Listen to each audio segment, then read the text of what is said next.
오늘 말씀은요. 요한복음 4장 46절에서 54절 말씀입니다. 요한복음 4장 46절에서 54절 말씀입니다. 네, 다 찾으신 줄 알고 읽도록 하겠습니다.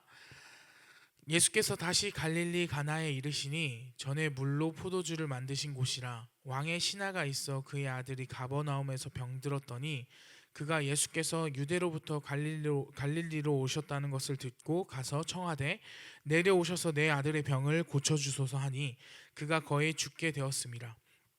예수께서 이르시되 너희는 표적과 기사를 보지 못하면 도무지 믿지 아니하리라. 신하가 이르되 주여 내 아이가 죽기 전에 내려오소서. 예수께서 이르시되 가라 내 아들이 살아있다 하시니 그 사람이 예수께서 하신 말씀을 믿고 가더니 내려가는 길에서 그 종들이 오다가 만나서 아이가 살아있다 하거늘 그 낫기 시작한 때를 물은즉 어제 7시에 열기가 떨어졌나이다 하는지라. 그의 아버지가 예수께서 내 아들이 살아있다 말씀하신 그때인 줄 알고 자기와 그 온 집안이 다 믿으니라. 이것은 예수께서 유대에서 갈릴리로 오신 후에 행하신 두 번째 표적이니라. 오늘은요 예수님이 갈릴리 가나라는 지역으로 가시면서 오늘 말씀은 시작됩니다. 혹시 갈릴리 가나라고 하면은 뭔가 떠오르는 사건이 하나 있지 않나요? 가나의 혼인잔치, 그죠? 예수님의 공생의 맨 처음에 행하신 기적, 물을 포도주로 바꾼 기적의 사건이죠. 근데 오늘 말씀의 배경은 갈릴리 가나입니다. 오늘 말씀에서 어떤 왕의 신하 한 사람이 나오는데요. 이 사람의 아들이 병이 들어서 예수님께 고쳐달라고 하기 위해서 예수님을 찾아왔습니다. 이 왕의 신하가 예수님께 말합니다. 예수님, 제 아들이 병이 들어서 거의 죽게 되었습니다. 얼른 제 아들에게 가셔서 병을 고쳐주세요. 이 말을 듣고 예수님께서 대답을 하시죠. 너희는 표적과 기사를 보지 못하면 도무지 믿지 아니하리라. 이게 갑자기 무슨 말일까요? 아들이 병이 들어서 병을 고쳐달라고 얘기를 했는데 보통 이제 병을 고쳐달라고 얘기를 들었으면은 응 그래 가서 고쳐줄게 아니면 혹은 안 돼 지금은 바빠서 못 갈 것 같은데 아니면 뭐 다음에 갈게 뭐 이런 대답을 해야 하잖아요.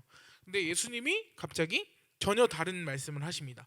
너희가 표적과 기사 그러니까 기적과 뭐 눈에 보이는 그런 것들을 보지 못하면 너희는 도무지 믿지를 못하는구나 라고 이야기를 하시는 거예요. 이 예수님의 말을 듣고 신하가 다시 한번 말합니다. 내 아이가 죽어갑니다. 죽기 전에 고쳐주세요.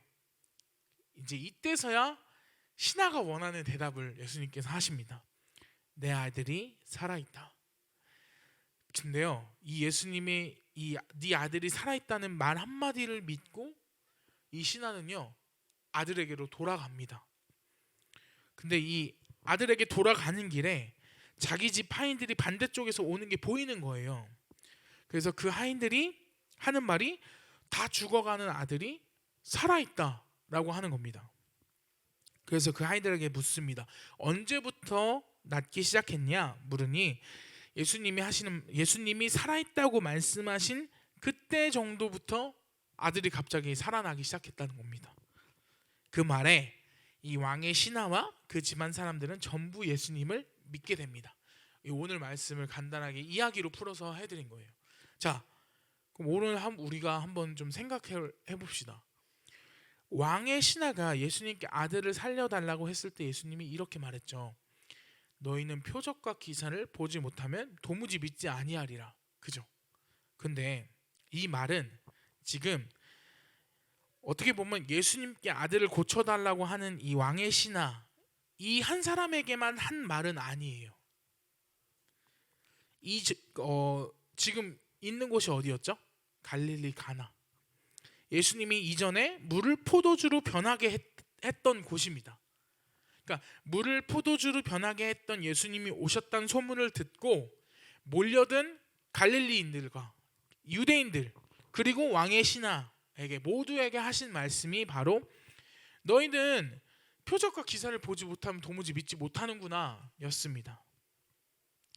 자, 이 말을 조금 더 쉽게 바꿔보도록 하겠습니다. 너희는 기적이나 초자연적인 현상과 같은 눈에 보이는 것이 없으면 믿지를 못한다라고 말을 하는 거예요. 자, 이 말씀을 그러면 예수님이 왜 하셨는지를 좀 한번 생각을 해봐야 되겠죠. 오늘 오늘 말씀의 배경이 되는 갈릴리 가나에 가시기 직전에, 이 갈릴리 가나에 도착하기 전에 예수님이 어디서부터 갈릴리 가나로 출발을 하셨냐 한번 말씀을 통해서 한번 보도록 하겠는데요. 예수님은요 사마리아 지역에서 갈릴리로 오셨어요. 근데 이제 오늘 말씀의 갈릴리 사람들과는 다르게 이 사마리아 사람들은요 예수님의 기적이나 초자연적인 현상 때문에 예수님을 믿지 않았습니다. 오히려 예수님의 말씀을 듣고 예수님을 구주로서 믿게 되었습니다. 말씀을 한번 보도록 하겠습니다. 요한복음 4장 39절에서 42절 말씀입니다. 한번 띄워주세요. 여기서 사마리아 여자를 만났었습니다. 예수님은 여자의 말이 내가 행한 모든 것을 그가 내게 말하였다 증언하므로 그 동네 중에 많은 사마리아인이 예수를 믿는지라. 사마리아인들이 예수께 와서 자기들과 함께 유하시기를 청하니 거기서 이틀을 유하심에 예수의 말씀으로 말미암아 믿는 자가 더욱 많아 그 여자에게 말하되 이제 우리가 믿는 것은 네 말로 인함이 아니니 이는 우리가 친히 듣고 그가 참으로 세상의 구주신 줄 알미라 하였더라. 자, 이 말씀에서 나오듯이요 유대인들이 멸시하고 무시하고 천대하는 이 사마리아인들은요 정작 예수님의 기적이나 표적이 아니라 예수님의 말씀을 통해서 예수님을 믿게 되었습니다. 근데 유대인들, 이 갈릴리인들은요 자기들이 잘났다고 생각하는 유대인들은 예수님에게 표적과 기사를 구하고 초자연적인 현상이나 증거들을 봐야만 예수님을 믿는 거예요. 그런 유대인들과 갈릴리인들에게 예수님이 말씀하신 겁니다. 너희들은 표적과 기사를 봐야만 믿는구나 라고 말이죠. 자, 그러면 예수님이 이 말을 하신 목적은 뭘까요? 표적과 기사를 보지 않고도 믿었으면 좋겠다. 너희들이 표적과 기사를 보지 않고도 믿어라 가 예수님의 목적이겠죠. 예수님이 말하신 목적이겠죠. 그런 기적이나 눈에 보이는 증거가 때론 없어도 예수님께서 하시는 말씀을 믿어라. 그것이 예수님께서 그들에게 원하신 것이었습니다. 자, 이 말씀을 듣고 왕의 신하는 놀랍게 변했습니다. 말씀 한마디를 듣고 바로 내 아들이 살아있다는 예수님의 말 한마디를 믿고 아들이 있는 곳까지 갈릴리 가나 지역에서 가버나움 지역은요 몇십 킬로나 떨어진 곳이에요. 그것까지 예수님의 말 한마디를 의지해서 그냥 갑니다. 그리고 그랬을 때에 가는 길에 자기 집 하인들이 오는 것을 보았고 결국 아들이 고침받았다는 것을 경험하게 됩니다. 예수님이 보여주신 기적 때문에 예수님을 믿은 게 아니라 예수님의 말씀을 믿음으로써 예수님을 경험하게 된 것이죠. 자, 여러분들의 신앙은 어떻습니까? 무언가 하나님께 믿음의 증거를 구하고 있진 않습니까? 하나님, 저에게 이러이러한 증거를 보여주세요. 그러면 제가 믿을게요 라고 하나님께 딜하고 있진 않나요? 하나님께 우리가 믿을 만한 어떤 증거들을 요구하고 있진 않나요? 기적 때문에, 어떠한 초자연적인 현상 때문에 믿게 된다면요 더 이상 그런 기적들이 없어진다면 그 믿음의 토대는 무너질 것입니다. 그러나 예수님의 말씀을 믿음의 토대로 삼는다면 절대로 무너지지 않을 것입니다.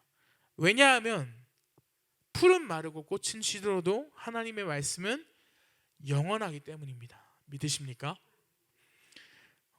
반주 부탁드립니다.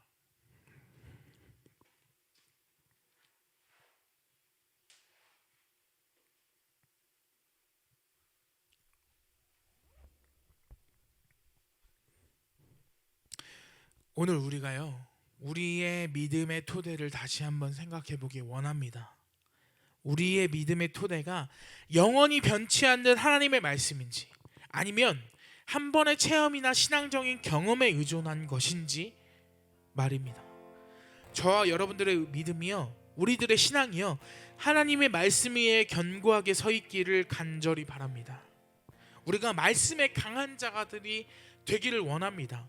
그러기 위해서는 삶에서 꾸준히 말씀을 묵상하고 말씀을 읽어 나가야 하고요, 하나님의 말씀을 삶에서 살아내는 그리스도인들이 되어야 합니다.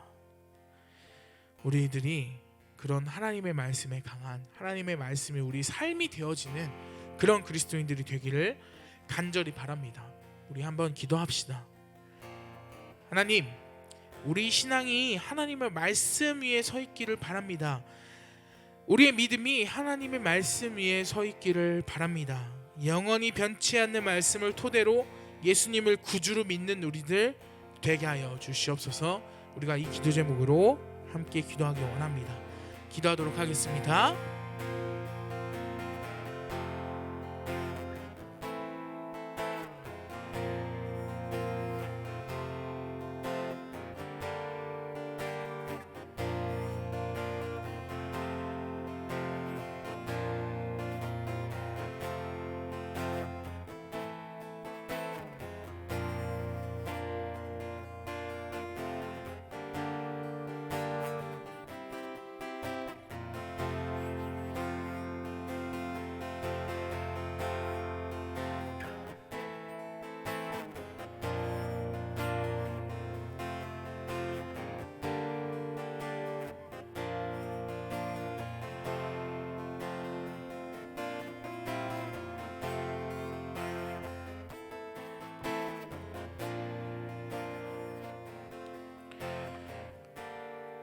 우리 두 번째로 이렇게 기도합시다.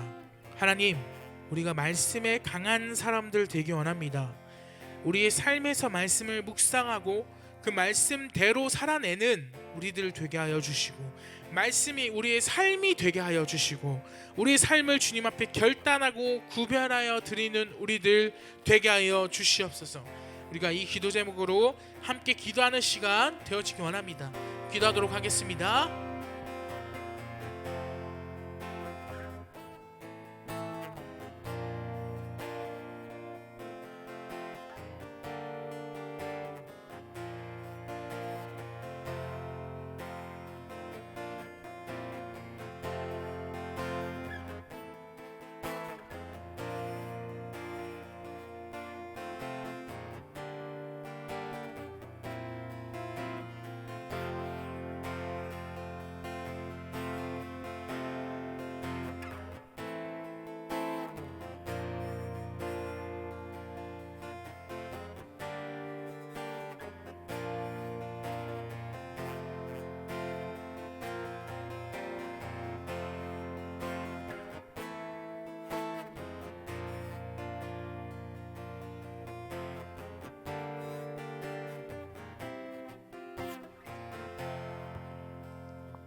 하나님, 감사합니다. 주님, 우리가 주님의 말씀대로 살기를 원합니다. 주님, 우리 믿음이 한 번의 신앙의 경험이나 우리 마음의 감동이나 우리의 마음을 울컥하게 한 그 어떤 한 번의 경험이 아니라 한 번 흐른 눈물에 의존하는 것이 아니라 영원히 변하지 않는 주님의 말씀에 우리 믿음의 토대를 세울 수 있기를 원합니다. 변치 않는 주님의 말씀 위에 우리의 믿음의 토대를 세우기 원합니다. 풀은 마르고 꽃은 시드나 영원히 변하지 않는 주님의 말씀, 그 말씀 위에 우리의 믿음의 토대를 세우기 원합니다. 우리를 붙잡아 주시고, 우리 말씀이 우리 삶이 되게 하시고, 우리 말씀이 우리 인생이 되게 하셔서 우리가 주님의 말씀대로 살아갈 수 있는 우리들 되게 하여 주시옵소서. 우리 삶을 주님 앞에 결단합니다. 매일매일 말씀을 묵상하고 매일매일 주님의 말씀대로 살아낼 수 있는 우리들 되게 하여 주시고, 우리 삶을 주님께 드립니다. 주여, 우리를 받으시옵소서. 우리와 영원히 함께 하신 줄 믿사오며 감사드리며 예수 그리스도의 이름으로 기도드립니다. 주기도문 하심으로 주일날 중고등부 예배 마치도록 하겠습니다. 하늘에 계신 우리 아버지, 아버지의 이름을 거룩하게 하시며 아버지의 나라가 오게 하시며 아버지의 뜻이 하늘에서와 같이 땅에서도 이루어지게 하소서. 오늘 우리에게 일용할 양식을 주시고 우리가 우리에게 잘못한 사람을 용서하여 준 것 같이 우리 죄를 용서하여 주시고 우리를 시험에 빠지지 않게 하시고 악에서 구하소서. 나라와 권능과 영광이 영원히 아버지의 것입니다. 아멘.